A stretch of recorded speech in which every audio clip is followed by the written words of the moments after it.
Hey guys, thank you again for tuning in to Korra and Michael III's vlogs on YouTube.com. Probably should go and get that changed around so it's actually easier to find for you guys. But thank you guys so much for tuning in. I appreciate it. And for those of you that actually did go to my website, KorraandMichael3.blogspot.com, thank you so much for checking it out. Sorry I haven't posted up the videos themselves. It's only been kind of accessible to my friends, but I'm hoping that they're sharing it and you guys are still enjoying my videos. So this is the second one for you guys, episode 2. So we'll go ahead and see how it's going to work out for you. Now, first off, it's one thing I've been wanting to talk about. Something a little quick for you guys this morning. Legend of Korra. Definitely been a controversy in the past couple of weeks with the fact that it's going straight to digital after doing, what, 3 weeks of just straight 2 episodes a week, which I love, by the way. That was fantastic. They went ahead and said, hey, by the way, at Comic-Con, we're going to go straight to digital. It's no longer be on TV anymore. Like, okay, cool. Thanks for letting us know. Michael K. and Brian, I'm sorry, that was wrong. Michael D. and Brian K., the creators of the show, they actually said that it wasn't really, it's been something that's been discussed for a while. They said viewership for streaming Legend of Korra has actually been very, very huge compared to actually watching it on TV. So it's basically a marketing decision based on Nickelodeon. They want to save some money, but give people still what they want. And so it's been big since the first season, and it's only grown now as we're in season 3 for how people are watching Legend of Korra. So they finally said, let's just take it off the air. And, truthfully, I'm okay with that because half the times the commercials they show on Nickelodeon for their other TV shows, I don't really give a damn about. I could do without them. And so with this, it's just maybe commercials for like Teenage Mutant Ninja Turtles or something. So it's real quick and easy. That's a nice thing too. If you're watching it on the Nick.com app, you only get literally 30 seconds of and only 2 commercials. So an entire minute of commercials throughout the whole entire thing, which is beautiful. It's basically just straight through. It shows you the episode, and I love it. So if you don't have the Nick.com app, download it. And if you're fortunate enough to have an Android, if you're off that iPad grind, good for you. Then with an Android tablet, you do have the ability of getting Chromecast, which will help you actually cast it to your TV through an HDMI port. Which, I hope I said that right, which actually gives you the ability to watch it on your TV. Now, granted, I'm loving the clarity through the Nick.com app. It actually is clearer than my TV, which is frankly sad. Which so either this means I have a good tablet or a crappy TV, one of the two. But it's actually really good. I'm enjoying it. It makes it real quick, and if I wanted to, I could watch it on my lunch break on Friday. It's up there instantly, the way, and it's just straight through. You watch the episode, you have a good time, you move on. It's been definitely worthwhile, so check it out. It's actually been pretty good. I'm still a little set down on TV anymore, but it's, they do what they gotta do. They make the choice, and I knew they weren't getting canceled because I've been following this show since they first announced they were going to do it. And I knew they had, originally it was supposed to be 2 seasons, where they were going to do book 1 and book 2, and that was going to be it. And then they went ahead and actually decided to go ahead and order book 3 and 4, which I was really excited about when they did. It was during halfway through book 1, they decided to go ahead and do that. So I knew there was going to be a book 4. They even said themselves, they have the storylines already written out. Voice casting basically almost done. They've already basically almost recorded audibly all the episodes. They just need to do the animation, and they're good. So we'll see how that goes out. And actually, the nice thing is about with it being on digital, there's a possibility we might get our episodes faster. They don't have to worry about, I don't know exactly how the process works between digital and streaming on TV. We might get our episodes faster, and maybe hopefully if viewership goes up, they might order some more episodes, because they haven't really had the chance to give it to be like The Last Airbender. It's been these short 13 seasons. I mean, if you think about it, this Friday was episode 10. There are 3 episodes left. It's going to be over in less than a month now at this point. And that's sad, The Last Airbender got to go on for a little bit. I mean, I still remember anxiously waiting after they did the Day of Black Sun for them to go ahead and do the rest of season 3. And then even with that, they got to the point to where they dragged out the last, I say 9 episodes because the last episode was 4. the last 9 episodes in that 1 week, which was a glorious week. The best week of my life. One of the best weeks of my life, anyway.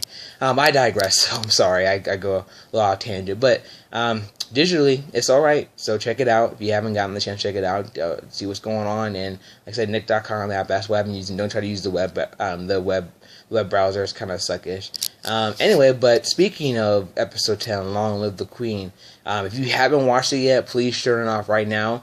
I know some people care about spoilers. I'm the type of guy who, if you tell me a spoiler movie or a TV show, I'm excited to see how they get there. That's what I want to see. And I'm a writer, so I like watching how it builds up to that and going, okay, was that weak or was that strong? So, again, minor spoilers ahead. If you haven't seen the episode, turn it off now. Come back later, we can talk about it, alright? Still here? Alright. So, Long Live the Queen. Let's just say this. The most intense scene ever was written for this episode. Zahir actually sucked the air out of the Queen's mouth and suffocated her. That was legit. I can't even say how legit that was. The nice thing is about a TV show like Legend of Korra, their viewership has grown. They know their audience has grown up. And so they know they have generally an older audience. And so they can do stuff like that. But they still got to be careful, which is why they still had it off screen with her dying. But they did get pretty intense with that close-up on her face. And so that was legit. I actually enjoyed that. Because, frankly, I hate the Earth Kingdom. Not in the sense I hate the Earthbenders, but the Earth King was a loser. And then the Earth Queen is a spoiled brat. So, if anything, Zahir's right for the Earth Kingdom. They definitely need some new leadership. And, of course, Republic City, too, because the Prejudice is a bonehead as well. Finding out about the Red Lotus in the episode before, as well as, Korra figuring out what exactly is going on. If you are a true fan, you're starting to realize this sounds a lot like The Last Airbender. The Fire King Ozai, Fire Lord Ozai, actually wanted to go ahead and bring the world onto one government under the lead of the Fire Nation. Now, while Zahir wants to do it for all the nations being under one world leadership, it's still got that same vibe. Taking down all the other governments and putting one government up to where the people are quote-unquote free. So, we'll see how that goes. There's only 3 episodes left, so it's going to get intense in the next few episodes. And the one thing I really wanted to talk about, which is going to be the title of this video, is that Bolin is not a metal bender. He is a lava bender. You've been following the shows because with digital, they've tried really hard to get Bolin to metal bend. And let's face it, he is not a metal bender. If he could do it, he would have done it by now. And so focusing on it, I think he's a lava bender. I honestly believe he's a lava bender. He thinks lava bending is cool. If you notice that when they had that fight with Zahir's team in the Red Lotus, looking at it, I honestly believe it's going to happen like this. And you can quote me on this too as well. I think it's going to be like this. It's going to get to a fight to where Opal, his girlfriend, who's an air nomad now, is going to be in danger with the guy who lava bends. I'm sorry, I don't remember his name.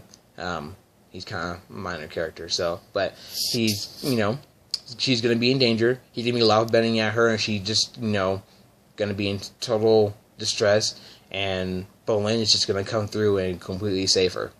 He's just going to be like, I got to do something. That's my girl. That typical storyline. He's going to step in the way, and he's going to go ahead and save his girl, and he's going to lava bend. It's going to be really cool.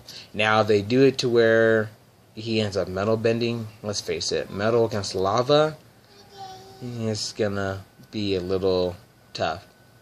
Hi, baby. You need to come in? Yeah? Well, come on. Why do you have your mom's makeup?